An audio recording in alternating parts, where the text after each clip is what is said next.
¿Cuántas promesas te han hecho que no se han cumplido? Yo no te prometo un gran sueldo. Te prometo un trabajo fijo. No te prometo que siempre sea como el primer día. Te prometo que nunca te faltarán las fuerzas. No te prometo que todos tus compañeros resistan.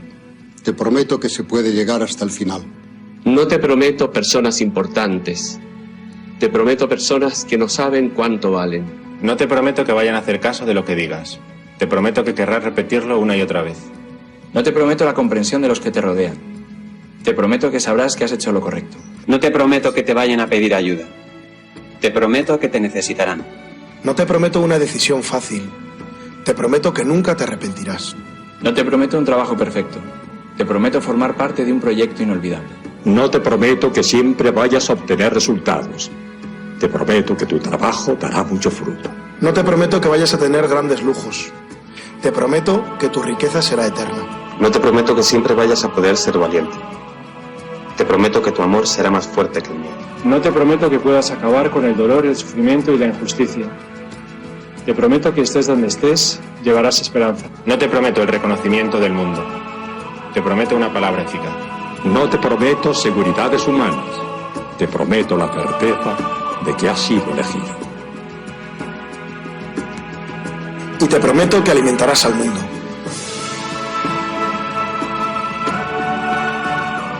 Unirás corazones. Acompañarás a los que sufren. Confirmarás a los que quieren ser fuertes. Experimentarás con ellos la verdadera alegría. Sumergirás a los hombres en la verdad.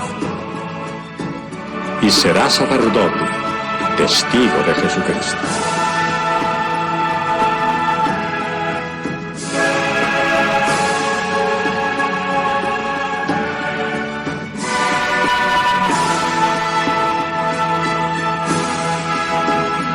No te prometo una vida de aventuras.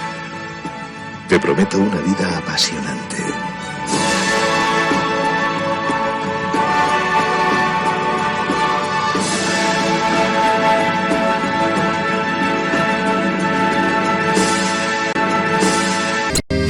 Jesucristo, Señor de la historia, que estuviste, estás y estarás. Sos presencia, esperanza y memoria. Sos el Dios de la vida hecho paz. Sos el mismo Jesús que estuviste junto al lago de Genesaret, y ante el hambre del pueblo exigiste, denle ustedes por Dios de comer. Quédate con nosotros, Jesús, te da miedo tanta oscuridad. No es posible morirse de hambre en la patria bendita del pan. Quédate con nosotros, Señor, que hace falta un nuevo Emaús. La propuesta será compartir como vos y en tu nombre, Jesús. Primitivo ritual de pastores, que fue luego banquete pascual, homenaje de nuestros mayores al Dios vivo de su libertad. Cena santa, signo y profecía, memorial de Jesús servidor, nueva alianza de la Eucaristía, que es misterio de fe y comunión. Quédate con nosotros, Jesús, que da miedo tanta oscuridad. No es posible morirse de hambre en la patria bendita del pan. Quédate con nosotros, Señor, que hace falta un nuevo Emaús. La propuesta será compartir como vos y en tu nombre, Jesús, Jesús. Estados Unidos tiene el problema de confundir las películas con la realidad. Por culpa de John Wayne, se olvidan de que en el Álamo en realidad perdieron, pero piensan, al final podemos destrozar a cualquiera que nos haya hecho morder el polvo.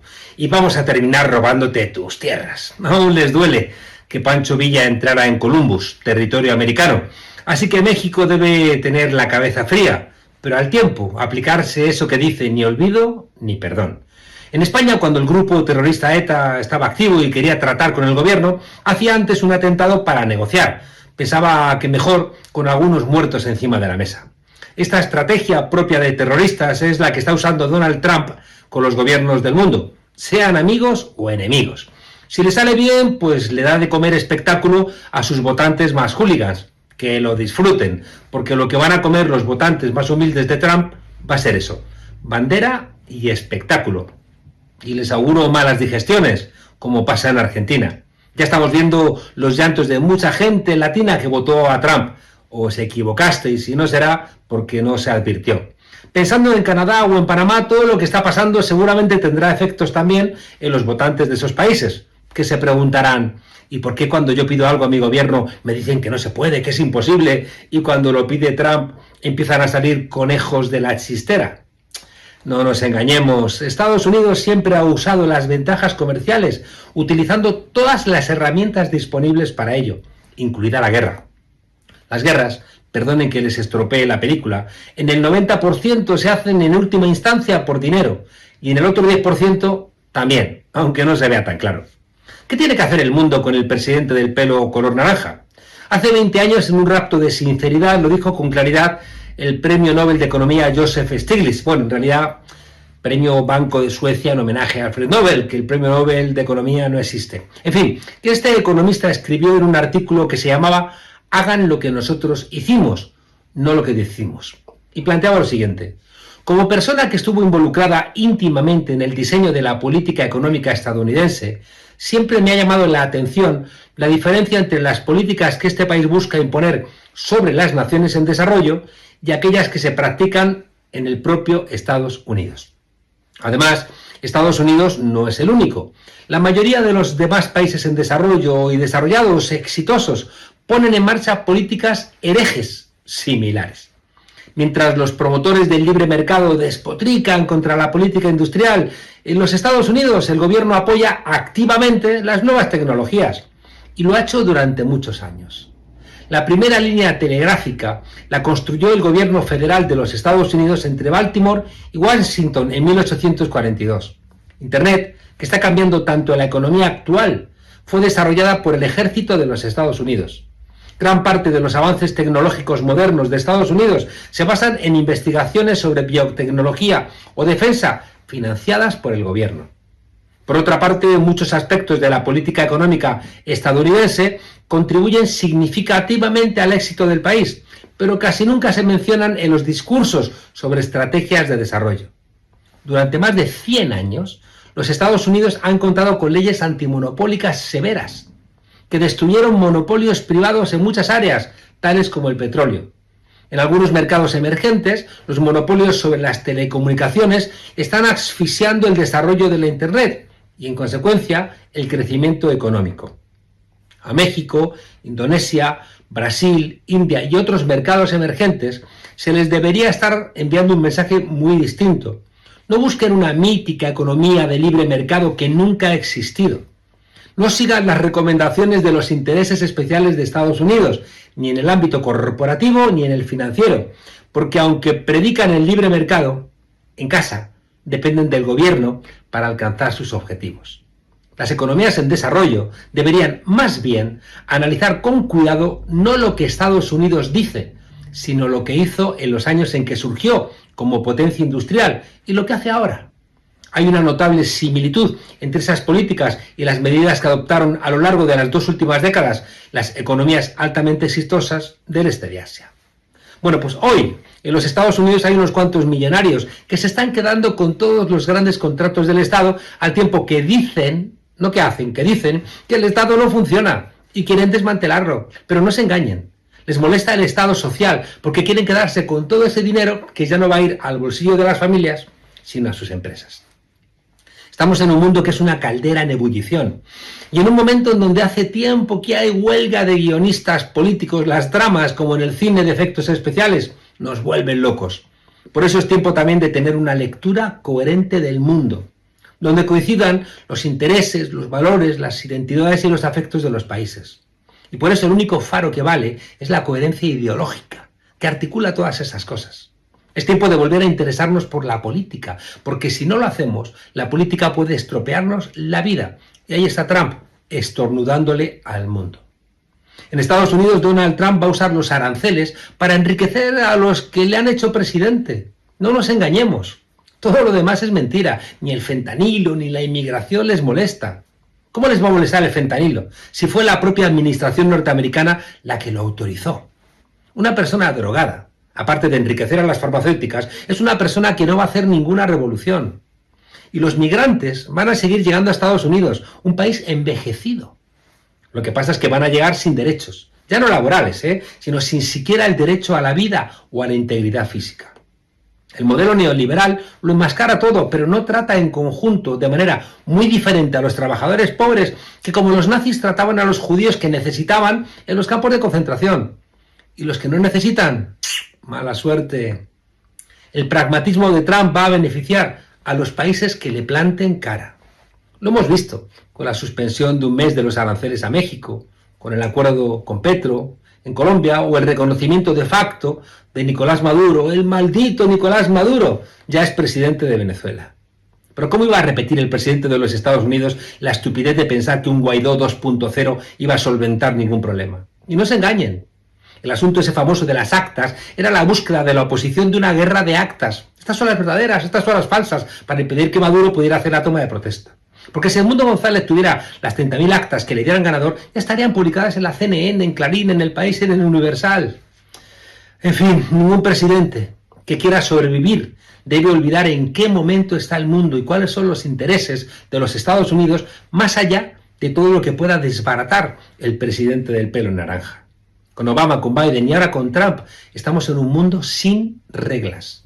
Contrasta con lo que se hace el discurso contra China, los documentos militares y diplomáticos estadounidenses. Hay que respetar que vivimos en un mundo con reglas. Así, el concepto de un mundo basado en reglas, el Rules-Based International Order, ha sido uno de los pilares fundamentales del sistema internacional creado por el mundo occidental desde el final de la Segunda Guerra Mundial en 1945.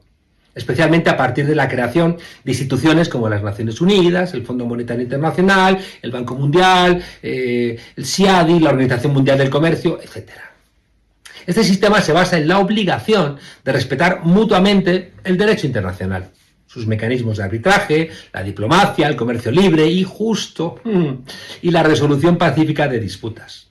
Todos han sido principios que favorecían la hegemonía estadounidense y europea. Y son, qué curioso, precisamente estos países quienes las han quebrado cuando su respeto les perjudicaba. La hegemonía occidental, no nos engañemos otra vez, no va a entregar fácilmente la hegemonía. Si las reglas que ayer me favorecían hoy me perjudican, quedo libre de no aplicarlas, al tiempo que le digo a los demás países que tienen que cumplirlas. El mundo basado en reglas se invalida con la autorización gringa de que el gobierno de Noboa en Ecuador entre en la Embajada de México en Quito a secuestrar al exvicepresidente Jorge Glass. Se quiebra cuando se espía a todo el mundo, incluidos los socios, con motivos geopolíticos o de simple espionaje industrial. Se rompe cuando un millonario se compra una red como Twitter y la pone al servicio de otro millonario para que gane las elecciones, porque Trump no hubiera ganado sin Twitter X. Se quiebra cuando se desconoce por Estados Unidos y la Unión Europea el resultado electoral en países que deciden que no son sumisos. También cuando se permite el genocidio en Palestina y se prohíben incluso las banderas de ese país en suelo norteamericano o europeo. Cuando se prohíben medios de comunicación por, dijeron, propagar fakes, al tiempo que se deja que las redes occidentales mientan todos los días e influyan en los resultados electorales. Ahora mismo, en Ecuador, el gobierno de Noboa siembra cientos de miles de bots con mentiras contra Luisa González y el correísmo. Se quiebra también ese mundo basado en reglas cuando se congelan los bienes de otros países de una manera arbitraria o se sanciona a personas según el interés de las potencias. Cuando se imponen sanciones a países solamente porque no obedecen. Y se impide, por ejemplo, que se pongan sanciones a Israel, que ha cometido un genocidio en Gaza. Con Trump, claro, todo sube un grado más en la escala Richter. Cuando Estados Unidos se retira de los organismos internacionales, como los Acuerdos de París, la UNESCO, ahora las Naciones Unidas, los tratados nucleares o la Organización Mundial de la Salud, además de establecer unilateralmente sanciones y bloqueos. Y por supuesto también cuando libera a los golpistas que asaltaron el Capitolio. ¿Qué mensaje es ese? Indulto, cualquier golpe de Estado futuro que deis como respuesta a los gobiernos de izquierda. o pretender que sus ejércitos no tienen por qué respetar las fronteras de otros países, o suspender el derecho de asilo, o hacer deportaciones, o llevar a los inmigrantes a Guantánamo o a que los reciba Bukele en El Salvador. Además de que decide sobre el presupuesto de los países sin que nadie le voten. Le ha exigido a la Unión Europea que invierta en defensa el 5% del Producto Interior Bruto de la región, que se quitará de viviendas, ayudas sociales, sanidad, educación. ¿Y a quién se le van a comprar esas armas? Cuando te enfrentas a un loco que es más fuerte que tú, cabeza fría. Eso vale para el patio del colegio, para el barrio y para las relaciones con Estados Unidos. Al mismo tiempo, soy poco amigo del mal menor. Decía la pensadora judía Hannah Arendt, criticando a las asociaciones de judíos que habían colaborado con los nazis, que en Hungría se salvaron 1.684 judíos, pero solo gracias al sacrificio de 476.000 víctimas. Arendt demostró que en aquellas naciones donde hubo una oposición decidida a la deportación, los nazis carecieron de la convicción necesaria para doblegarla. Comportamiento que la llevó a concluir que el ideal de dureza de los nazis o la apariencia monolítica de todo régimen totalitario no era más que un mito dirigido al autoengaño que ocultaba el cruel deseo de sumirse en un estado de conformidad a cualquier precio. Se escribe en el prólogo al libro Eichmann, en Jerusalén, de Arendt. Frente al terrorismo de Estado, lo único que funciona es la unión de los que no quieren ser víctimas. Se trata de quitarle, claro, argumentos a los terroristas, siempre. Por eso hace falta mucha inteligencia para pensar bien los argumentos, pero también fuerza, para hacerle ver que las causas tienen consecuencias. La Unión Europea le ha dicho a Trump, si golpeas, golpeamos, tiene músculo económico Europa. América Latina debe entender que es tiempo de ir hablando con una sola voz, o con una voz compartida en el continente. Mil voces con esta noticia que tiene que ver con la decisión del gobierno de salir de la OMS. Javier Milei durante la pandemia había sido crítico, pero también se vieron algunos archivos donde bancaba decisiones de la cuarentena del gobierno de Alberto Fernández. Vamos a escuchar el momento en que el vocero presidencial Manuel Adorni anunciaba la medida. El presidente Milei instruyó al canciller Gerardo Wertheim para retirar la participación de la Argentina en la Organización Mundial de la Salud, que junto al gobierno de Alberto Fernández nos llevaron al encierro de la humanidad y a la falta de independencia frente a la influencia política de algunos estados. No vamos a permitir que un organismo internacional intervenga en nuestra soberanía, mucho menos en nuestra salud. Lo dijo el presidente, las decisiones en Argentina las toman los argentinos. Bueno, una decisión que no sabemos cuánto aporta más allá del visto bueno de Trump o el guiño hacia los Estados Unidos. Ahora en un ratito lo vamos a hablar con un especialista, de hecho un exministro. ¿Cuáles son los riesgos o los problemas o las desventajas de haber tomado esta decisión que, si no me equivoco, ahora lo vamos a analizar también, tiene que pasar por el Congreso, no puede ser por decreto? Vamos a escuchar a Jorge Macri, que en el momento en que Adorni anunciaba esto, desde la ciudad de Buenos Aires estaba anunciando inversión en salud y por eso habló Jorge Macri, y al rato también vamos a escuchar al ministro de Salud porteño Quirós.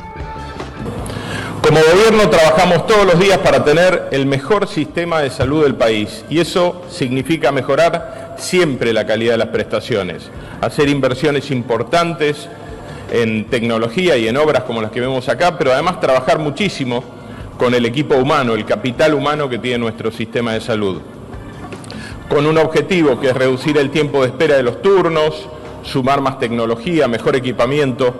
Queremos que los porteños se sientan cada vez más y mejor cuidados. Durante la primera mitad del año vamos a incorporar en todos los lugares de atención 2 herramientas de última tecnología. Además, con una inversión de más de 15.000 millones de pesos vamos a seguir incorporando equipamiento médico en toda nuestra red de salud. Hablamos de angiógrafos, tomógrafos, resonadores, equipos para estudios de alta complejidad para que los porteños reciban la atención de calidad que se merecen. Pero además sabemos que así como la salud es valiosa, el tiempo es muy valioso también. Por eso vamos a seguir ampliando y perfeccionando nuestro... Bueno, este anuncio era en el contexto, o en realidad en simultáneo con lo que pasaba a nivel nacional, y por eso estaba Fernán Quirós, el ministro de Salud de la Ciudad Autónoma de Buenos Aires. Se le consultó por la decisión del gobierno nacional de salir de la OMS y esto respondía. Estados Unidos también tomó esa decisión y la Argentina creo que va a seguir los pasos de lo que tomó lo que decidió Donald Trump. ¿Usted no coincide? No, mi argumento es que más allá de la Organización Mundial de la Salud o cómo se llame la institución, es muy importante tener una institución de coordinación.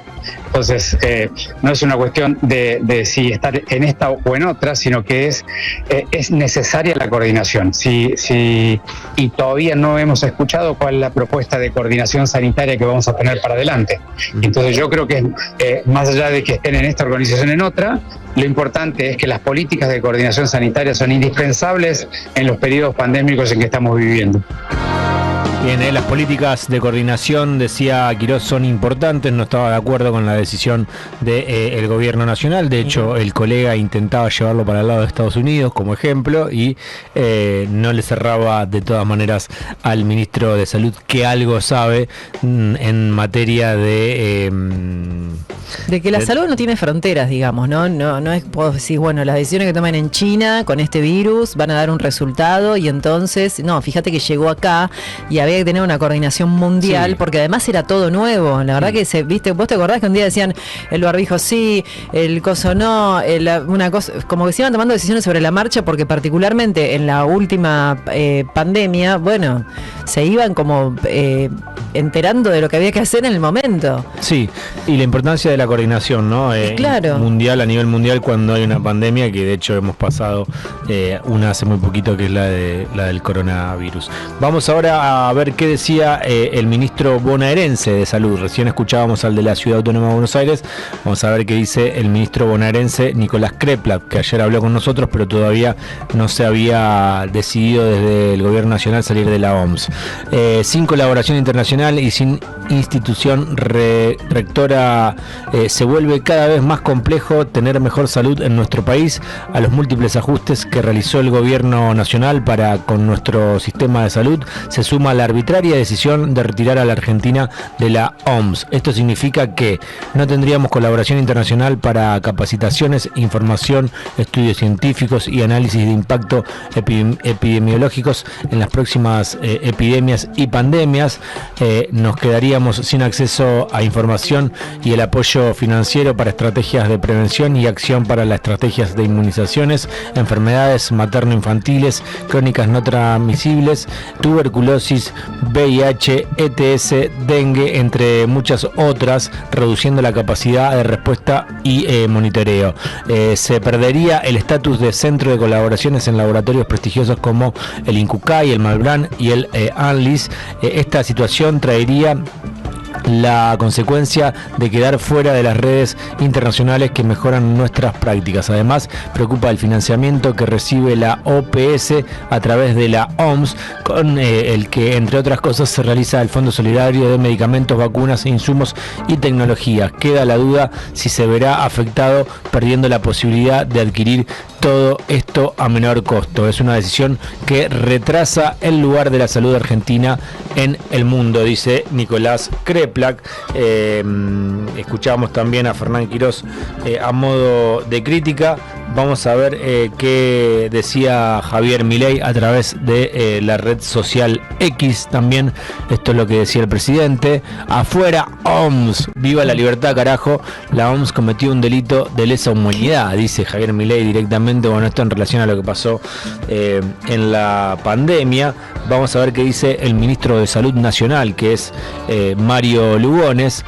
A pedido del presidente Javier Milei, iniciamos el proceso para que la Argentina deje de formar parte de la Organización Mundial de la Salud. Los argentinos no vamos a permitir que un organismo internacional intervenga en nuestra soberanía ni en nuestra salud, dice el ministro. Argentina no recibe financiamiento de OMS y aunque algunos proyectos de cooperación técnica pueden recibir financiamiento, estos se efectivizan mediante la OPS. Es importante destacar que salir de la OMS no significa salir de la OPS, que es preexistente y depende de la OEA. Estamos ante un cambio de época y hay que estar a la altura de estos cambios, dice el ministro nacional. Vamos a pasar ahora a escuchar un archivo que estuvo circulando ayer de Javier Milei en Crónica. Sabemos que hizo varias marchas anticuarentena, que se ha presentado al presidente, pero hay un archivo que contradice la decisión de retirarse de la OMS, la decisión también de salir con un discurso duro contra la cuarentena durante la pandemia, porque esto decía el presidente y circulaba ayer en redes sociales. O sea, tu irresponsabilidad contagia a otro. Entonces lo que vos tenés que hacer es alinear los incentivos, y ahí sí actuó bien el gobierno. Por ejemplo, en el día de ayer fue brillante lo que hizo. ¿Vieron el caso del italiano? Sí. Bueno, ese caso es brillante, eso es lo que debería hacer el gobierno. Mostrarle que aquellos irresponsables que enferman al resto o ponen en riesgo al resto, que les va a caer con toda la fuerza del Código Penal, esté infectado y tenga problemas o venga de una zona de riesgo y debería estar haciendo cuarentena y no lo hace, le va a caer el Código Penal encima con toda la fuerza. Entonces, ¿qué va a hacer? Y se va a cuidar. Bien, ahí escuchábamos el archivo del presidente Javier Milei. Ahora en un ratito vamos a establecer contacto con Adolfo Rubinstein, que fue ministro en el gobierno de Juntos por el Cambio. Adolfo, ¿cómo va? Lautaro te saluda, gracias por atendernos. ¿Qué tal, Lautaro? Buen día. Bien, Adolfo, bueno, tratando de entender esta decisión, escuchando las diferentes voces, escuchábamos a Quirós criticando, el ministro de la Ciudad, escuchábamos a Crepla, que el ministro bonaerense también en contra de la decisión. Queríamos saber tu opinión, teniendo en cuenta que fuiste ministro del gobierno de Juntos por el Cambio durante la presidencia de Mauricio Macri. Mirá, sí, tengo mucho retorno, ¿no? Vamos a tratar de solucionarlo, a ver.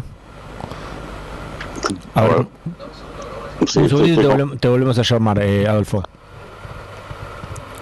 Bien, ahí lo vamos a volver a llamar al ministro de Salud del gobierno de Mauricio Macri, ex ministro de Salud, que estuvo al cargo de esa cartera durante la gestión de Juntos por el Cambio. A ver ahora, Adolfo. Hola.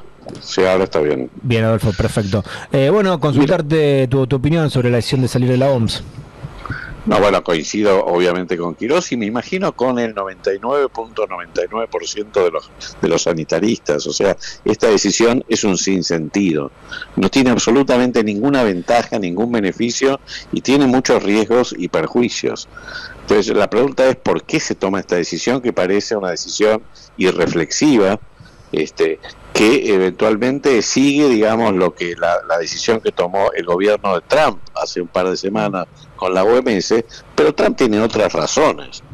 Entonces, la realidad es cuál es la razón por la cual Argentina en este momento quiere salir de la OMS, y la verdad que la justificación que por lo menos yo escuché de Adorni o del gobierno son, a mi juicio, ridículas. No tiene absolutamente nada que ver, digamos, con la cuarentena eterna que tuvimos nosotros, las decisiones de OMS, no tuvo ninguna injerencia, más allá de recomendaciones globales que obviamente en su momento se fueron adaptando a medida que conocíamos mejor la biología del virus o la epidemiología de la enfermedad, o ya había vacunas o medicamentos. Pero, digamos, no tuvo que ver con la OMS. La OMS no se metió en las decisiones, digamos, de cada uno de los países. Entonces, esa justificación no tiene ningún sentido. También hay un cierto riesgo, porque si bien la salida de la OMS implica estar fuera de la conversación sanitaria global en momentos en que puede haber amenazas globales por otra pandemia, por el cambio climático, por la inteligencia artificial, por nuevos medicamentos, etcétera.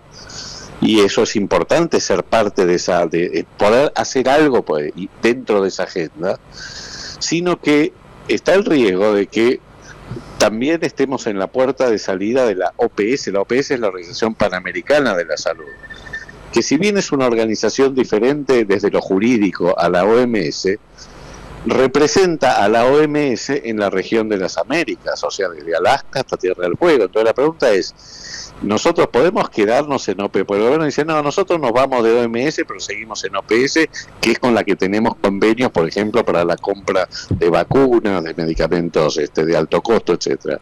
Y ahí sí que, si no fuéramos de la OPS, tenemos serios perjuicios financieros. Entonces, ¿se puede? Y hay que ver qué dice OPS, porque a mí no me resulta tan natural que uno diga, me voy de la OMS, pero sigo con OPS, que es la OMS en América. Entonces, hay ciertas cuestiones que me parecen que han sido tomadas más por el impacto mediático que pueden tener en esta suerte de batalla cultural que el gobierno ha, digamos, encarado, y que como se necesita por lo menos un año para materializar esa decisión de irse de la OMS, dentro de un año andás a ver lo que pasó. Entonces es como que la gente se olvidó. A mí me parece que el tema es instalar golpes mediáticos todos los días. Adolfo, ¿y cuál esto técnicamente, legalmente, es una decisión unilateral que sale con un DNU y ya, o tiene que pasar por el Congreso? Bueno, esto es una buena pregunta. La verdad, yo no soy constitucionalista, pero la adhesión a la OMS fue a partir de una ley que se sancionó en 1948 cuando se creó la OMS. Me suena como que el Congreso tiene que decir algo en esto, y yo creo que la decisión final deberá pasar por el Congreso, sea porque, digamos, tratan el DNU o sea porque se modifica una ley. ¿Cómo tomaste el tuit de Mario Lugones? Vamos a compartirlo. Es el ministro de Salud Nacional, que decía lo siguiente a través de la red social X: a pedido del presidente Javier Milei, iniciamos el proceso para que Argentina deje de formar parte de la Organización Mundial de la Salud. Los argentinos no vamos a permitir que un organismo internacional intervenga en nuestra soberanía ni en nuestra salud. Argentina no recibe financiamiento de OMS, y aunque algunos proyectos de cooperación técnica puedan recibir financiamiento, esto se efectiviza mediante la OPS, que era lo que nos decías vos. Es importante destacar que salir de la OMS no significa salir de la OPS, que es preexistente y depende de la OEA. Estamos ante un cambio de época y hay que estar a la altura de estos cambios. No, digamos, yo creo que le bajaron una línea, obviamente, al ministro de Salud y a sus funcionarios. Le dijeron, esto hay que hacerlo, y uno trata de adaptarse discursivamente. Claro, ¿qué quiere que te diga? No tiene ninguna razón, y además no es así. No es que la OPS es parte del sistema de Naciones Unidas también. Y es parte, cuando vos ves OPS, es OPS/OMS. O sea, no está escindido. Entonces no es que vos livianamente puedes decir, no, yo con OPS me quedo y sigo con lo mismo, igual que hasta ayer, pero me voy de OMS. Para mí esto no va a ser así. Pero bueno, hay que ver qué va a pasar. Por eso te digo, me parece que no hubo demasiada maduración de esta decisión, más allá del seguidismo con lo que hizo Trump. Adolfo, ¿y cuáles son los beneficios de estar en la OMS? Bueno, es lo que te decía, es formar parte de estar en esta conversación sanitaria global en un mundo globalizado donde existen amenazas globales. Es como decirte, ¿por qué estamos en Naciones Unidas? Más allá de las limitaciones, cuestionamientos que tuvo OMS en la pandemia, porque yo también en algún momento lo mencioné, o las Naciones Unidas, si querés, o el Consejo de Seguridad. Vos no puedes irte de organismos globales, porque no sos nadie. ¿Quiénes somos nosotros para irnos? ¿Me entendés lo que digo? Tenemos que formar parte de organismos globales justamente para no quedar afuera, porque no tiene ningún beneficio estar afuera, ninguno. Eso te iba a preguntar, o sea, ¿para qué? O sea, no o sea, es acting. Es como, mira, hablaba con un amigo que de lo que son las políticas performativas de este gobierno. Es así, está permanentemente tratando de imponer una agenda todos los días. Adolfo, muchas gracias por el contacto. No, gracias a vos. Bien, pasaba Adolfo Rubinstein, ex ministro de Salud del gobierno de Juntos por el Cambio, para aclararnos un poquito esta decisión del gobierno que ya nos hacía ruido, y ahora un poco más con lo que nos profundizaba el especialista, en este caso que fue ministro Adolfo Rubinstein. Ya estamos comunicados con Sebastián Salgado. Él es periodista, corresponsal de guerra. Es un honor para nosotros tenerlo al aire. Muy buenas tardes, Sebastián. La profesora Valdés y quien te habla te saluda. Muchas gracias por el contacto. No, un gusto nuevamente poder charlar un rato acá en Radio con Aguante con ustedes, iniciando este año. Bueno, yo le decía a la audiencia cuando empezábamos a las 5 de la tarde, de que íbamos a charlar contigo sobre de algo que prácticamente se desconoce. Soldados israelíes en la República Argentina, en nuestra Patagonia. Pero antes podríamos pedir una cosita, que nos hable un poco de lo que pasa en Gaza, de las 3 fases, bueno, a ver qué está pasando con eso también. Que queda para el segundo bloque ese, con él, por favor. Como quieran ustedes. Estamos con un poquito de tos. Sí, esto es algo que se da desde hace mucho tiempo. Los soldados que hacen el servicio militar para el ente israelí, que su trabajo es tratar de eliminar a la población civil palestina, cuando terminan ese proceso obligatorio en su país, son llevados a diferentes lugares como para tratar de, no sé, tener un momento de esparcimiento o algo por el estilo, después de generar esos crímenes atroces, ¿no? Y uno de los lugares en los que ellos tienen mayor presencia es justamente la República Argentina y sobre todo la Patagonia de la República Argentina. Hay que decir que no es el único destino, hay otros destinos, se conoce algunos más, pero en este último año hay una particularidad muy, muy específica, y que es, hasta antes de lo que fue esta última etapa después del 7 de octubre del 2023, en el que las fuerzas de resistencia islámica de Hamas tomaron los rehenes que hoy están siendo intercambiados, ese fue el motivo, por los miles de prisioneros israelíes, todos presos políticos, porque Israel no tiene ninguna jurisdicción, vamos a decir, ni marco legal para tener en sus cárceles a ciudadanos israelíes.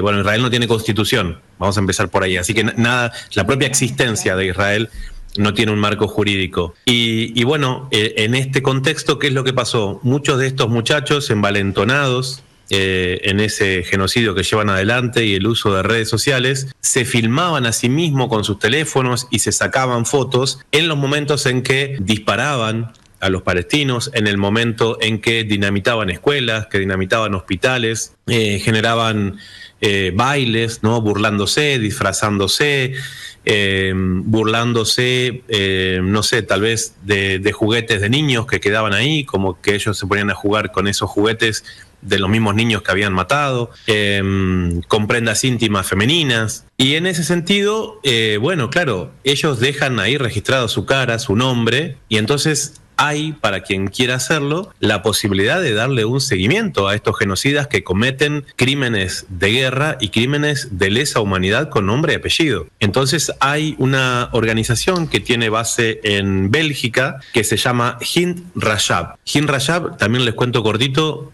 fue una niña que murió hace un año y que ella estaba con su papá y con sus hermanitos en un vehículo y que sufrieron la embestida de un tanque israelí. El tanque les disparó, en el momento mató a sus hermanitos y a su papá, pero una niña quedó viva. Y lo que hizo esa niña, justamente, que se llamaba Hind Rajab, fue llamar por teléfono a su mamá. La conversación está registrada y se hizo un video con animación de todo esto, y la niña le contaba a su mamá: mirá, acá estoy al lado de mis hermanos, creo que están muertos, papá está adelante, no responde, nos disparó un tanque israelí, pero me dice, el tanque todavía está avanzando. Le dice una niña de 5 años a su mamá. Y su mamá le dice, bueno, tratá de estar tranquila, rezá. Y son esas las últimas palabras, porque el tanque israelí volvió a abrir fuego y terminó matando a esta niña. En nombre de esta niña, Hind Rajab, una organización en Bélgica, se toma el trabajo de darle seguimiento a través de las redes sociales a estos genocidas israelíes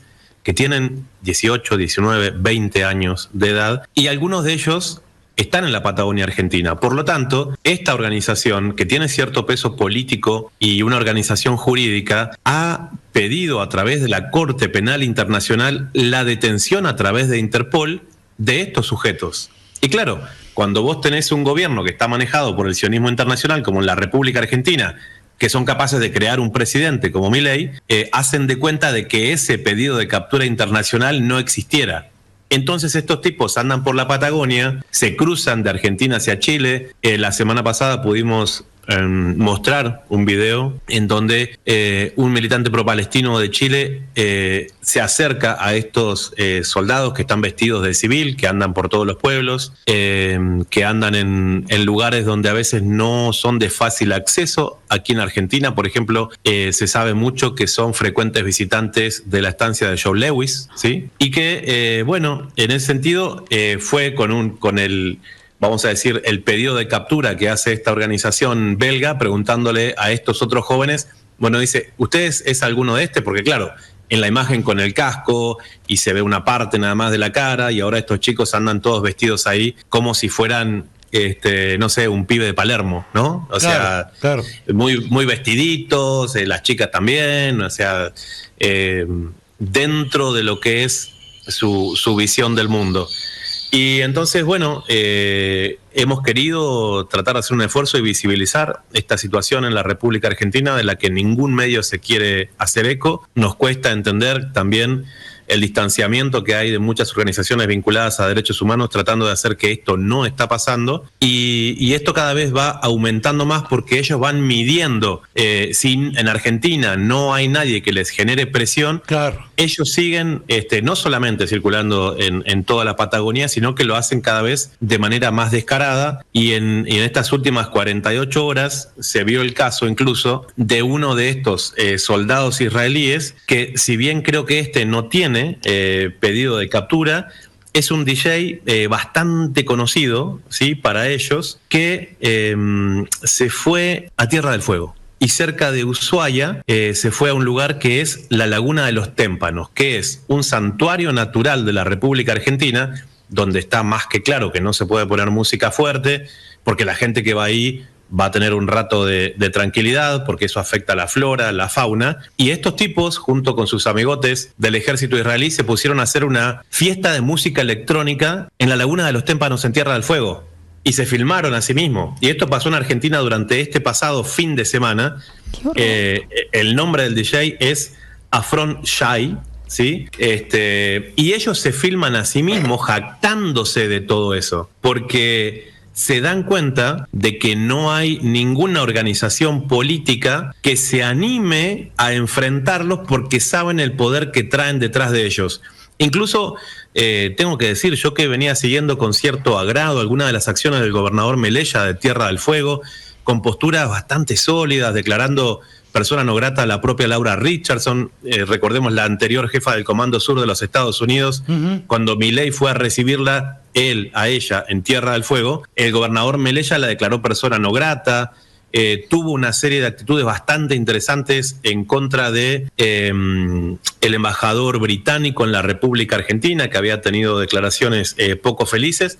Bueno, parece que el gobernador Melella, Gustavo Melella de Tierra del Fuego, se le ha estado frunciendo el culo un poco y ha estado reculando con algunas de esas acciones que él había tenido en pos de reivindicar la soberanía de nuestro país en esa provincia, porque esto, y perdón que me extienda, pero cierro con esta idea, es parte de ese asedio que va de manera conjunta con los británicos. Porque también durante este último fin de semana, hay que decirlo, más allá del asedio, de la ocupación de nuestras Islas Malvinas, de la Falkland, de la Shetland y la Sandwich del Sur, la única isla, vamos a reconocerlo, ¿no?, con la cual nosotros tenemos presencia propia es la Isla de los Estados, ¿sí? Claro. Y el espacio que hay entre la puntita de Tierra del Fuego y la Isla de los Estados es de 27 kilómetros. Por el medio de la punta de Tierra del Fuego y la Isla de los Estados, nos pasaron un rompehielos militar británico durante la semana pasada. Obviamente todo eso es mar argentino y eso es una provocación más que abierta a nuestra propia soberanía. Entonces estamos viviendo un momento de emergencia vinculado a lo que es nuestra propia territorialidad, en la que estos soldados israelíes que patrullan la Patagonia, que son parte de un proyecto de toma de medidas topográficas, que juntan información en la Patagonia y que son también en este contexto tal vez protagonistas de estas cosas que ya nadie puede negar, y es que a través de, por ejemplo, el diario Haaretz de Israel, ofrecen terrenos en la Patagonia solamente para gente que se reconozca a sí mismo como judía. Esto está pasando hoy en la República Argentina y se ofrecen los terrenos en el diario Haaretz de Israel y en muchos otros. Pero esto es parte de una realidad que muchísima gente no quiere ver, incluyendo lamentablemente lo que hoy debería ser la oposición política en la República Argentina. Tal cual como vos decís, hay gente que no lo quiere ver. Es importantísimo. Estela Caloni nos decía el domingo que hace tiempo que hay colonos israelíes, o sea, gente que se ha comprado tierras en la Patagonia y que hay colonos israelíes en la Patagonia. Y una pregunta, ¿estos ex militares o militares actuales están de paseo o se vuelven o recaban información y se la llevan a Israel y vuelven a Israel?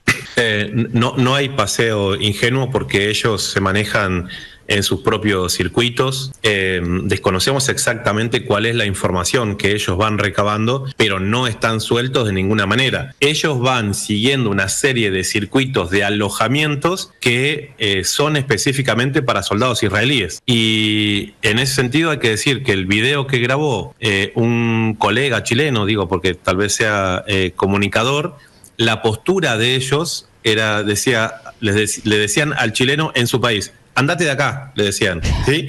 Acostumbrados a decirle eso a un palestino en su tierra, se encuentran con una persona que los interpela de palabra, que le dice: ¿ustedes son alguno de que tiene pedido de captura a través de la organización Hin Rajab, con pedido de la Corte Penal Internacional?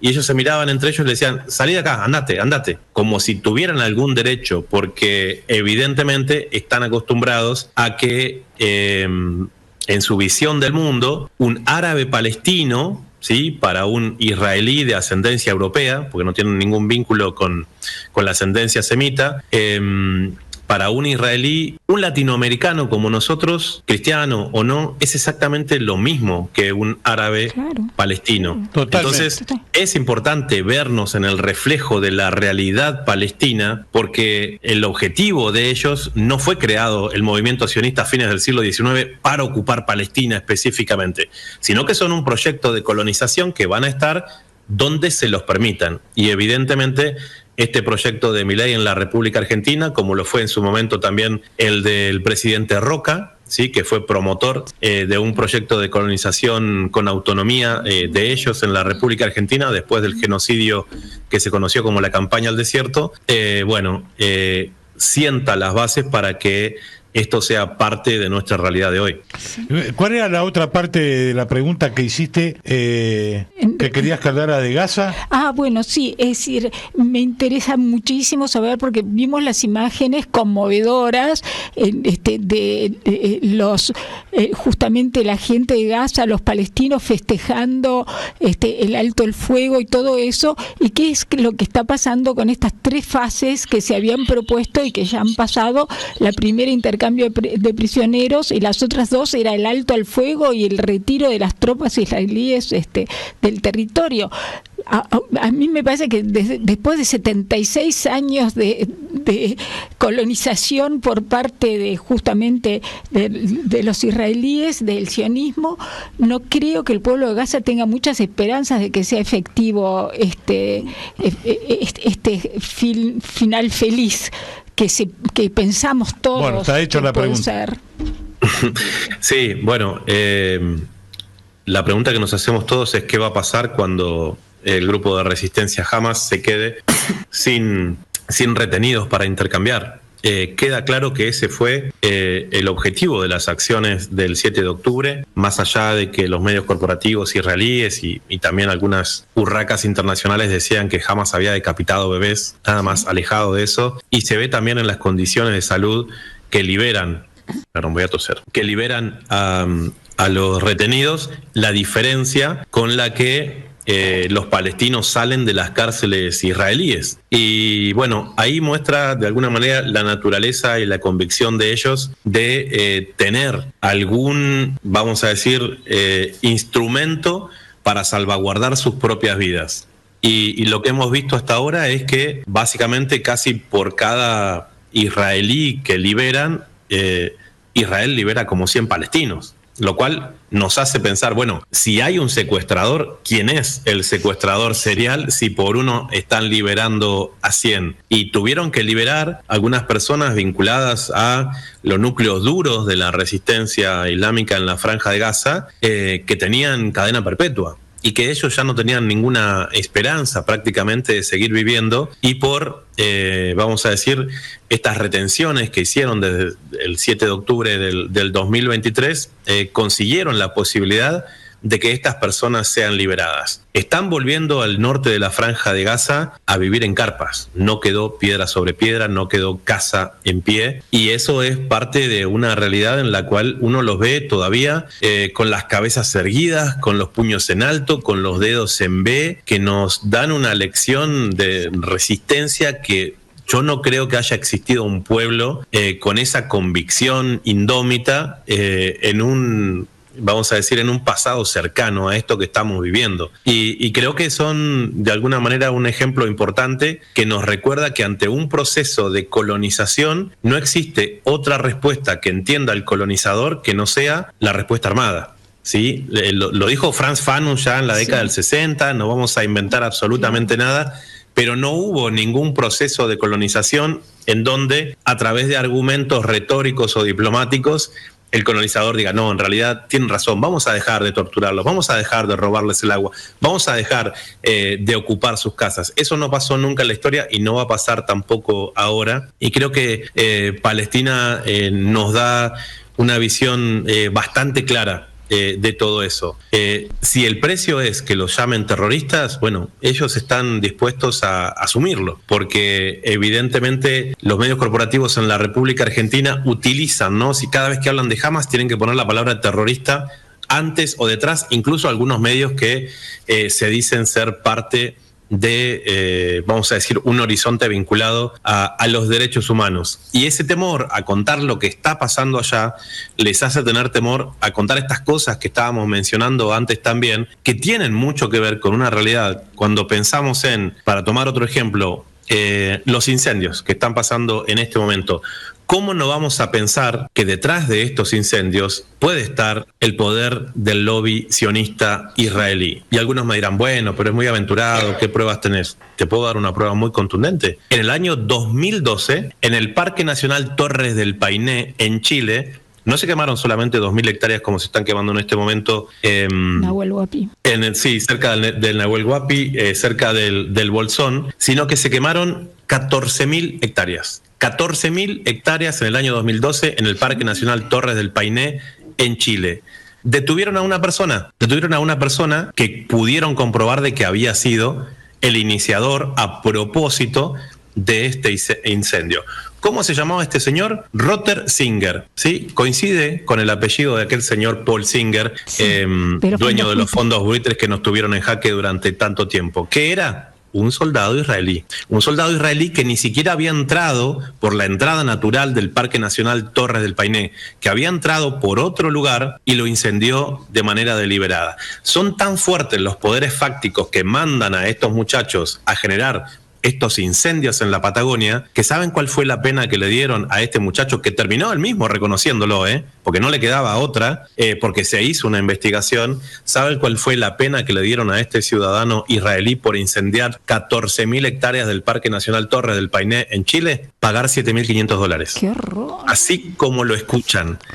Frente a toda la opinión pública chilena, frente al Poder Judicial, que se evidenció y que él dijo, sí, creo que fue un accidente, pero yo lo prendí fuego, en hebreo lo dijo, le hicieron pagar $7.500. Entonces, ese es el nivel de impunidad que la injerencia del lobby sionista está teniendo en nuestra región. Entonces, cuando vemos estos incendios, cuando vemos que el presidente Milei quiere quitar la ley de bosques, que una de las cosas que hace es, prohibir la venta de estos grandes latifundios o terrenos después de que son quemados, porque lógicamente pueden ser quemados para que bajen su valor. Exacto, exacto. Sí, pierden, ¿quién va a querer invertir en algo que por 20 años un turista no va a querer pisar porque está todo quemado? Bueno, hay gente que tiene dinero y que piensa a futuro porque piensan en la ocupación de ese espacio. Claro. Entonces, Cada vez hay más evidencia de que esta gente y sus proyectos políticos son parte de nuestra propia realidad. Y de Palestina solamente podemos aprender, podemos ser solidarios, pero tenemos muy poco para aportarles,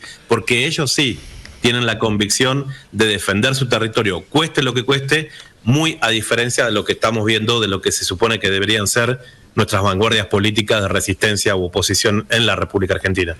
Muy emocionante, perdón. Se nos acabó el tiempo. No, que muy emocionante lo que dijo Petro, que si muere Gaza, muere la humanidad. Claro, y muchas banderas también palestinas en la manifestación del sábado. Eso hay que festejarlo. Sí, es muy interesante eso también, sí. Te queremos agradecer muchísimo, Sebastián. Nos pasamos unos minutitos acá.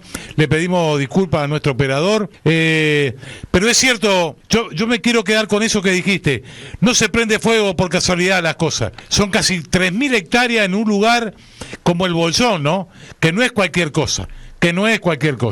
Hay que aprender a leer entre líneas, porque no estamos entre tontos acá. Están en todos los temas. Recuerden ustedes, ahora la privatización del fútbol, aparte de los británicos pinchas, como lo es Perón, siempre pro-británicos, salieron a buscar otro club de fútbol que está en Comodoro Rivadavia, que no tiene ni 500 socios, que no le interesa a nadie, que juega la Liga de Santa Cruz, pero está a 700 kilómetros de Puerto Argentino. Totalmente.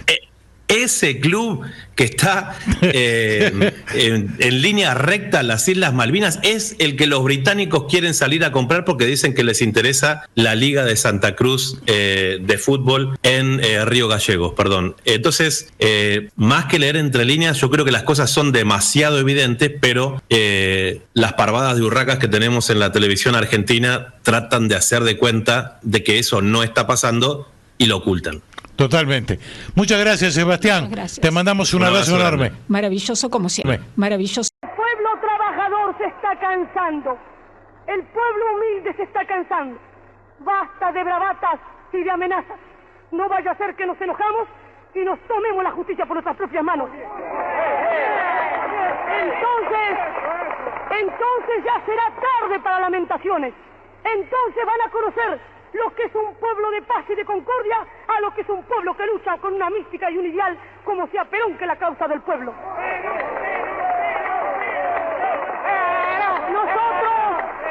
Nosotros predicamos la paz, nosotros predicamos la concordia, pero así como dije yo en un discurso en Europa, es inútil hablar de paz. Cuando me preguntaron, ¿qué opina usted de la paz, señora? Es inútil hablar de paz. Es inútil vivir, cerrar los ojos a la realidad. No habrá paz en el mundo mientras no desaparezcan las odiosas diferencias sociales. No habrá paz en el mundo mientras los obreros sean carne de cañón en la guerra y brazo de trabajo en la paz.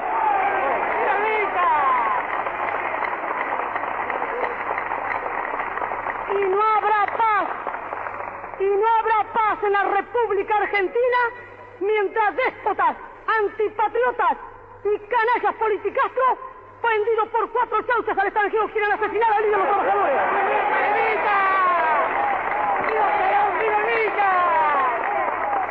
La consigna de la hora, estar alerta. Cada descamisado ha de ser una célula, pero una célula de la patria y no una célula del comunista que trabaja para Stalin. Nosotros no tenemos más banderas que la bandera azul y blanca. Nosotros no cantamos más himno que el nuestro y nosotros no victoriamos más general que el general Perón porque no necesitamos a nadie más victoriarlo. Pero no debemos ir a la lucha de masa en este momento hasta que no se dé la orden. Pero cada descamisado, cualquiera que hable mal de Perón, debe romperle un botellazo en la cabeza si es necesario. Nosotros necesitamos con mucha urgencia hacer algo contra la Suprema Corte y todos los jueces que están comprometidos con perdonar asesinos, porque no solo perdonan al que quiso matar a Cristina, vienen perdonando desde antes a los asesinos de nuestras hijas y nuestros hijos y nadie salió a la calle.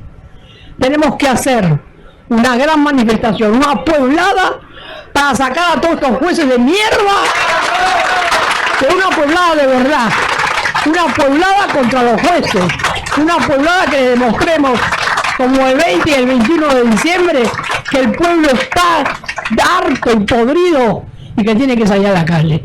Si no nos animamos a hacer una cosa como el 20 y el 21 de diciembre, aunque nos caguen a palos, ya sé que nos van a venir a pegar. Pero lo más importante es hacer una pueblada contra todos los jueces atorrantes que... Pueblo que escucha, únete a la lucha. Pueblo que escucha, únete a la lucha.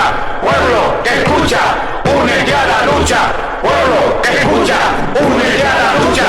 Pueblo que escucha, únete a la lucha. Pueblo que escucha, únete a la lucha. Pueblo que escucha, únete a la lucha. Pueblo unido, nunca vencido. Pueblo unido, nunca vencido. Y luche, luche, luche, no deje de luchar. Y luche, luche, luche, no deje de luchar. Por un canto de obrero, obrero y popular. Y luche, luche, luche, no deje de luchar. Pobre el pobre que no luche, siempre callado nomás. Le han de robar su guitarra, nunca más ha de cantar. Y luche, luche, luche, no deje de luchar. Y luche, luche, luche, no deje de luchar. Por un canto de obrero, obrero impopular. Y luche, luche, luche, no deje de luchar. Pueblo que escucha, únete. ¿Qué cosas tiene mi pueblo que no las puedo callar? Cualquiera viene y le ofende y él calladito nomás. Pero guarda al que trampea, pero guarda al que le miente, porque mi pueblo no es tonto, porque mi pueblo es valiente, porque mi pueblo algún día cuando la sangre reviente habrá de salir cantando con un fusil en la frente. Y entonces no habrá más niños durmiendo bajo los puentes, ni obreros, ni campesinos, siempre apretando los dientes, porque mi pueblo es